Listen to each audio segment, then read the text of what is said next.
Hi, everyone. Judge Andrew Napolitano here for Judging Freedom. Today is Friday, October 24th, 2025. It's the end of the day here in the U.S. It's the end of the week. It's our favorite time to do this program with the Intelligence Community Roundtable with my dear friends and collaborators, Ray McGovern and Larry Johnson. Larry and I were literally collaborators in the past week, having spent our time in Moscow. I am back home in the U.S. Larry is still there. More about that later. Ray, we could have used you not only because of your linguistic skills, but because of your understanding of the problems that we were analyzing. Larry and I were exposed to very, very bright people, nearly all of it on camera, including Maria Zarapova. And that interview has been posted under videos on Judging Freedom. And it was an intellectually challenging and stimulating experience. Let me, Judge, before you go on, let me just thank Larry for adopting my my black shirt here. I'm glad he's being a little bit more modest in his demeanor and in his clothing. So I just want to give my thanks, Larry.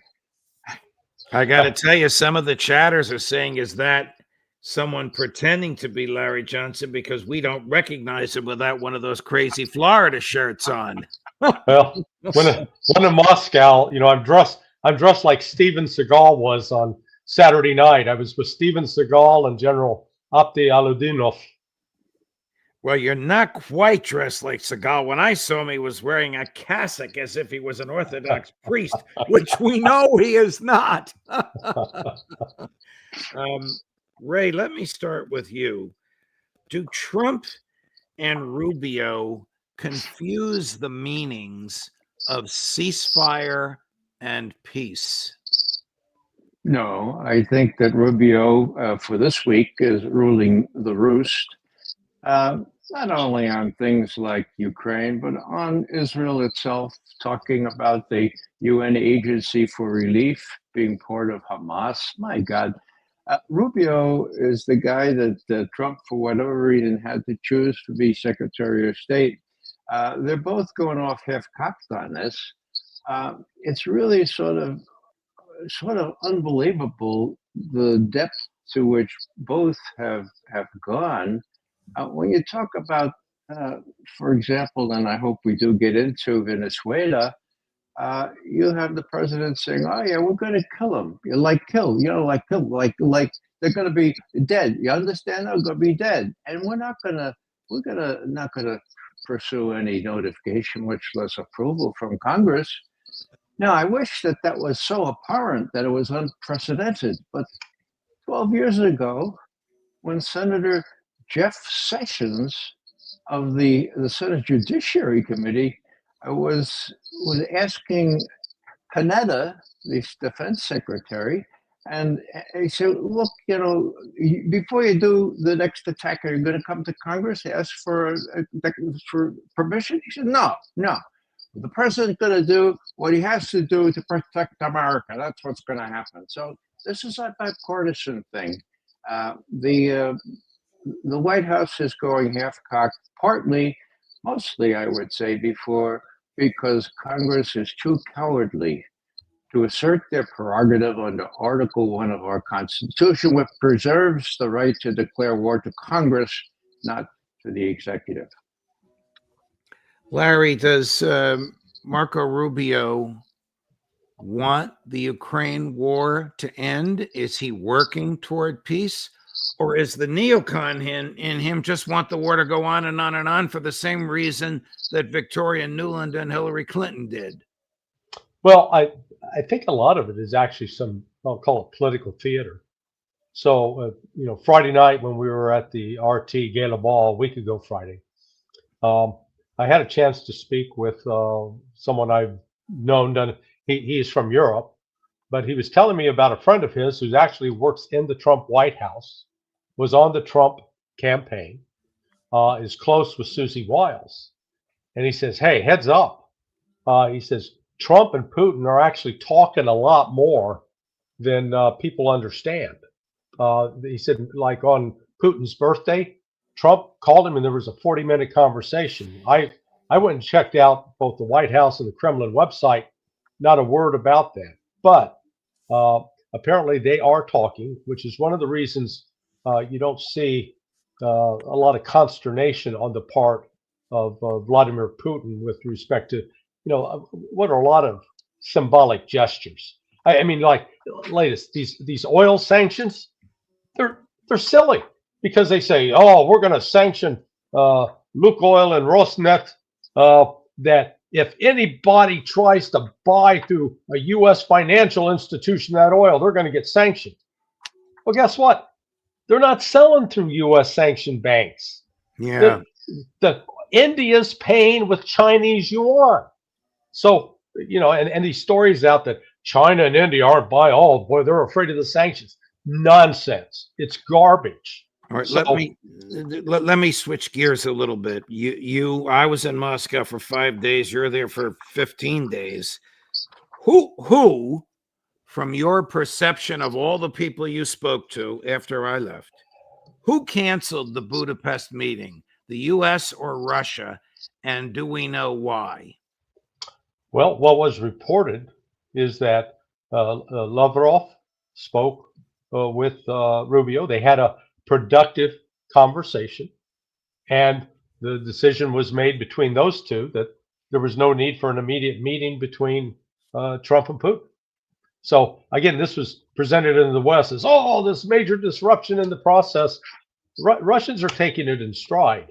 In fact, I've spoken over the last 5 days, 28 different people, including the pranksters, Vovan and Lexus. I had a sit down with them yesterday. I had a conversation. These are the guys that called George Bush, didn't they? Yeah, and Kamala Harris. Yeah, they're hilarious. And they got some other stuff in the works. Not gonna rat them out here. Well, Larry, you better warn me if they're gonna call here. No. they'll leave you alone. But I did yesterday have a great conversation with Alexander Galushka. Galushka's got the #1 selling book in Russia on the economy. He was the minister of the Russian Federation for the development of the Far East. So a very, very important, influential guy in the economic affairs. And, Russia's doing fine. The threat of sanctions are really more to placate the likes of Lindsey Graham's and all these war hawks in Washington to make it appear like Trump is doing something tough against Russia, when in fact, it doesn't really have any effect. Here's, before you jump in on this, Ray, and I want your thoughts on it. Here's President Putin yesterday on the sanctions. Number 3. Firstly, there is nothing new here. Yes, they are serious for us. That is clear. And they will have certain consequences. But they will not significantly affect our economic well-being. In his first term as president, it is well known that President Trump imposed the largest number of sanctions that had ever been imposed against the Russian Federation. Today, they have two aspects: purely political and purely economic. As for the political aspect, what we are talking about is, of course, an attempt to put pressure on Russia. But no self-respecting country and no self-respecting people ever make decisions under pressure. And your thoughts on that? Well, it's very interesting how calm he was in taking that. I agree with Larry. When you're dealing with a narcissist, you remain calm, okay? His interview there was calmness personified. But the first question was this. Now, this will give you an indication of how calm Putin was. Question: yesterday we heard another statement from the U.S. president about meeting with you. Now, just to clarify, it was the U.S. that suggested the meeting in Hungary, but also the U.S. to cancel the meeting. And Putin made that clear. It's unusual. Usually, Putin doesn't disclose all these things. Anyhow, so he's asked about this to and fro, and how about at the same time the sanctions? The sanctions. Today, the EU opposed another round of sanctions, anti-Russian sanctions. This time, placing a ban on toilet bowls, motorized toys, puzzles, and tricycles. What we do, monsieur? So what do you think about that, Vladimir? Wow. Well, that's really going to have an effect on the special military operation, toilet bowls and toys. Here's his answer. Wow. Larry, isn't this... Wait, listen to Ray's answer to that question. Putin's answer. The fact that they canceled imports on our toilet bowls will cost them dearly. I think they will need them if they keep the same policies with regard to the Russian Federation. So that was the first question. That sort of set the tone. And now Putin is still talking about just when relations start to improve, we get these new these new obstacles. The bad news is Medvedev. Now, Medvedev is a bad cop. He was really hard line and hard nosed. And indeed, earlier today, Putin called a meeting of his National Security Council. This just came over the wire, as we used to say. And what he said was this, look, we have to do this. One issue to discuss here from various angles, and it's strengthening counterterrorism measures and ways to improve them. We have several speakers here, but I would first like to ask Alexander Bartnikov, the head of the relevant agency, the internal KGB agency, to take the floor first. You have the floor, Mr. Bartnikov. And then we have no account there. So what I see here is that Putin is aware that there could be a false flag blamed on the Ukrainians, and that people in Russia, as well as people elsewhere, say, well, now Vladimir Vladimirovich, you have no choice. You got to level Ukraine. Putin doesn't want to do that. He's not going to be put in a position of having to do that. And so he's convening all his internal security people, the border forces, the health, all the internal security people together and say, look, we need to improve. We need to be on high alert for the time when people take advantage of, just as they have before, and do a terrorist incident this time may be more serious than ever before. It could be the Ukrainians, could be the British. Bartnikov, last thing I'll say, Bartnikov was the one that said, you know, the ones that those tactics that hit the bombers deep in Russia, that was a British operation, okay? The British did that. So if there's another thing that smells like British, you wouldn't want to be in Cyprus with a British base right there. You wouldn't want to be anywhere near a British installation. Larry, you spoke with Russia's most celebrated general. This is the dinner I was supposed to attend while I was waiting for my 3-hour late flight. What is your understanding of the state of affairs militarily on the ground in Ukraine as we speak? Russia's ready. The offense has accelerated. They are pressing all along a 1,400-kilometer front. Unlike 2 years ago when forces were concentrated in one area, Russia now has the manpower reserves as well as the logistics to support offensive operations, so that they're not constrained to have to stay in just one area. So no, he's Opti was, he said, look, he was very emphatic about, he preferred that there was no war. He doesn't enjoy it at all. I mean, he's very good at it, but he doesn't embrace it and celebrate it. Just sort of, he's like what I'd call the anti-Patton. You remember in the movie Patton, he said, God, I love it. Well, Apti doesn't love it. He loves, he said, being with his family, being at peace. But he says, Russia is not going to lay down. We're not going to roll over. We're going to defend ourselves. And those who dare to fight us, they'll pay the price. Ray, I want to transition over to Israel and Gaza. Was the Witkoff-Kushner Gaza deal just a scam to get the Israeli hostages home? Well, it appears very much that that's exactly right. And of course, we said so at the time. It doesn't look good for the Palestinians. Let me pick up on one thing having to do with Ukraine and Russia. Ryabkov, the deputy foreign minister, made a big thing this week of saying, look, we're still awaiting a U.S. reply on Putin's offer to maintain the quantitative limits of the New START treaty on offensive missiles. Okay. Now, that's big. It's bigger than all this other stuff.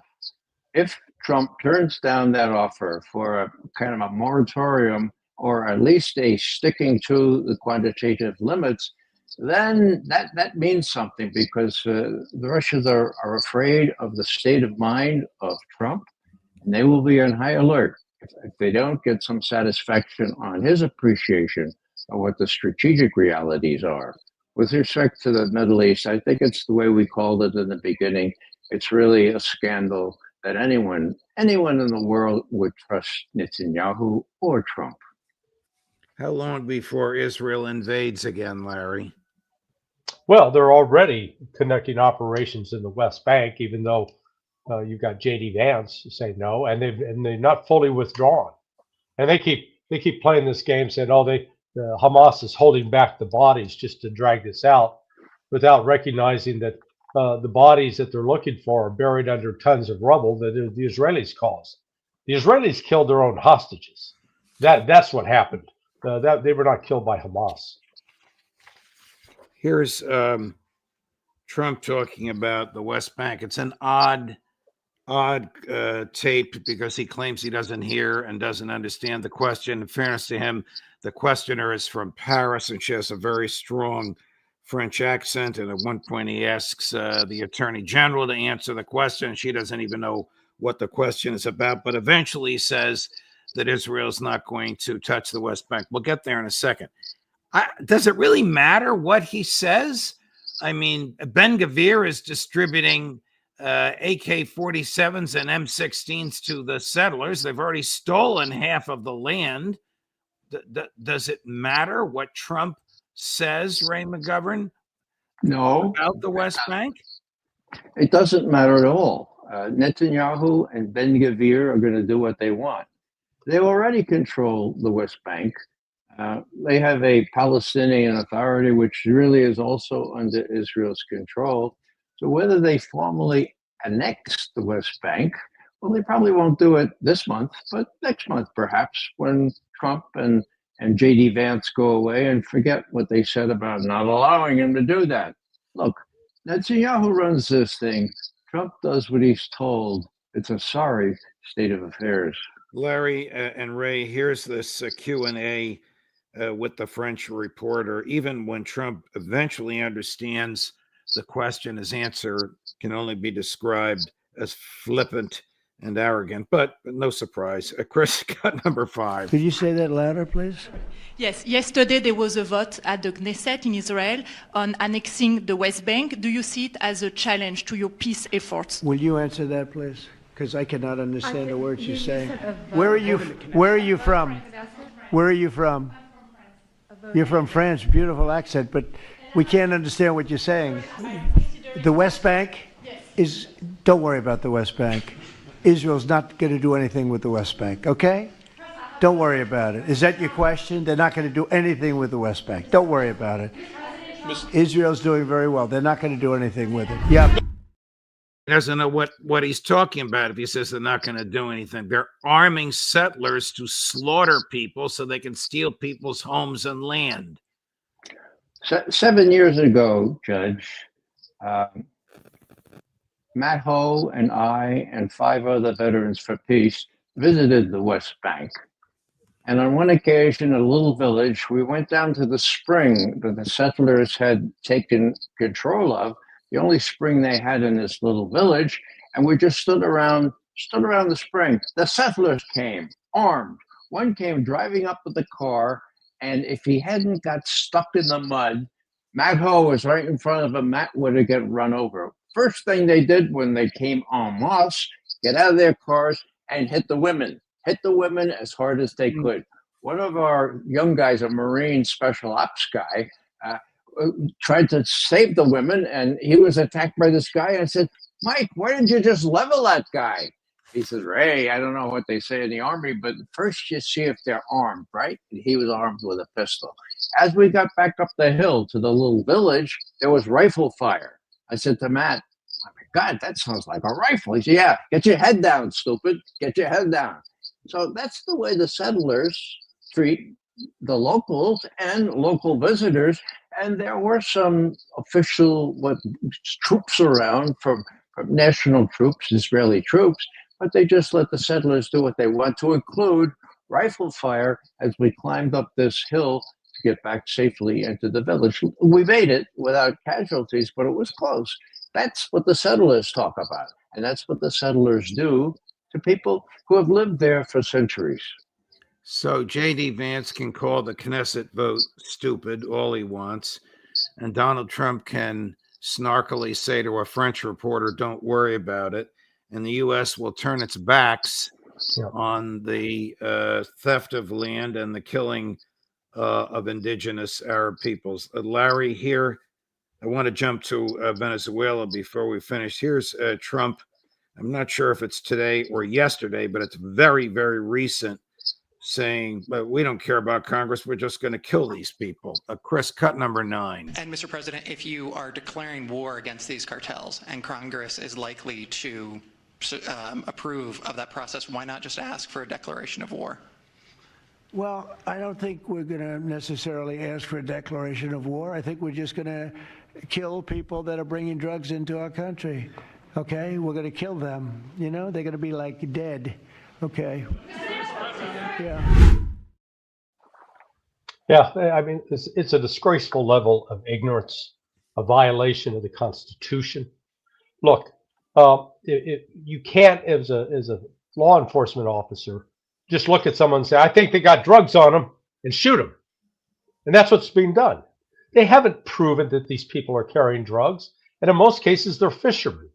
And again, the very first boat they blew up, no way in hell was it carrying drugs. When you've got four outboard motors, a 60-foot cigarette boat with 11 people on board, it doesn't have enough fuel to reach the United States, number one. Number two, with 11 people on board, it's not a serious drug trafficking operation, because instead of people, you'd want to have bundles of drugs. This is one of the most perverse lies I've ever seen. And the notion that, it's not, let's not just blame Donald Trump. Let's go back to Barack Obama and George W. Bush. I mean, they basically made it okay to kill people just because you say, we think they're bad. Right. Ray, what do you think is behind this slaughter? And is it going to come to Chicago? Well, Judge, first I would recommend that people read your excellent article of 2 days ago in Consortium News about the survivors who now have standing to pursue this case against the U.S. government. It is abominable what's happening here, complete disregard for the Constitution. And where is Congress in all this? They're cowards. They're a bunch of cowards. With respect to where this goes, well, the USS Gerald Ford, the most expensive and fancy aircraft carrier in the U.S. fleet, is leaving the Mediterranean as we speak, en route Venezuela. Okay? Now it's going to be armed with all kinds of, or accompanied by all kinds of other ships, and joint ships already there. What's going to happen? Well, I would just suggest that there are anti-ship missiles available in that area, and more would probably come in. If they want to casus belli, just think of what would happen to the Gerald Ford, the USS Gerald Ford, cost $20 billion to build. If the 4,000 sailors or airmen on that ship were damaged or killed, we're going to kill them, right? They're going to be dead, right? Well, dead works both ways. And with the Chinese and the Russians looking on at this, and they see an unhinged guy that talks like this, like a punk, as Larry has just said, what are they going to do? Well, Putin has chosen to not overreact. Okay, what will Xi Jinping do? Well, they're supposed to meet in 6 days. What's he going to say to Trump? What are your intentions now? The USS Gerald Ford is nearing Nicaragua. Are you going to attack Nicaragua? Because if you do, we're going to do X, Y, and Z. It's no longer a unipolar world, and Trump doesn't seem to get that. Larry, because I like you so much, I'm going to play a clip of your favorite cable television host interviewing your favorite senator from South Carolina. Chris? I had a chat with you this weekend, and I thought you had a pretty darn good idea, and you said you were going to share it with the president. I want to know if you did, and that is this opposition leader in Venezuela that won the Nobel Prize that said it really deserved to go to Donald Trump. Sounds like a pretty good leader to me for the people of Venezuela, and the end of narco-terrorism and a better relationship with the U.S. Or if they choose maybe the 51st state, I don't know. Sounds good to me. You believe those two clowns, Venezuela, should be seized and turned into the 51st state? I wonder which party they'd vote for. Well, again, to portray Venezuela as some great narco-terrorist sanctuary it's a lie. It's not true. If that's the criteria in terms of the volume of drugs coming to the United States, it's called Mexico. And then secondary, Colombia, which is next door. But to finger Venezuela as the big bad abuser here is just not true. But look, if we're going to be honest about who's helping facilitate the flow of drugs into the United States, there are U.S. corporations which are facilitating the laundering of the drug proceeds, and they know it. And yet we take no action against them because they make important political donations to both the Republican and Democrat parties. Ray, was the CIA ever involved in facilitating the entry of drugs into the United States?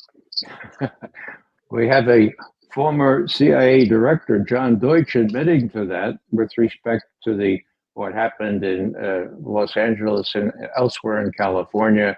It was divulged by a very gutsy reporter who was then shunned and actually committed suicide. So yeah, of course it does. Now, with respect to Venezuela, we like to throw our weight around when we're embarrassed elsewhere. It was awfully embarrassing when China gathered most of the rest of the world at that celebration for a victory over Japan. Okay, we had to do something, and we decided to do something in our neighborhood where we can. Witness what we did in Panama way back when. Now, we had reduced the Panamanians to pretty misery, and we had assets within the military in Panama.